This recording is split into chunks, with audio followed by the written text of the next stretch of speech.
Okay, meron tayong checking, no? Cyber power UPS backup to. So checking tayo.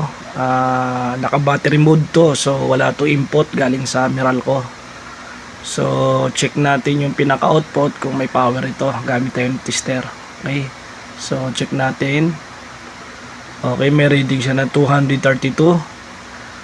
Okay, meron, no? And then check natin yung input. Dapat mag 0 to kasi wala to supply galing sa Meralco. So 0. Okay. Ito ay backup to sa mga hospital, no? Ginagamit tong UPS kahit saan sa mga operating room. So ito, check natin, no? Naka battery mode siya. Nakita yung dilaw. Naka battery siya, and then naka green, naka normal. So ibig sabihin nagsusupply pa rin siya ng output kahit naka battery mode siya. Okay.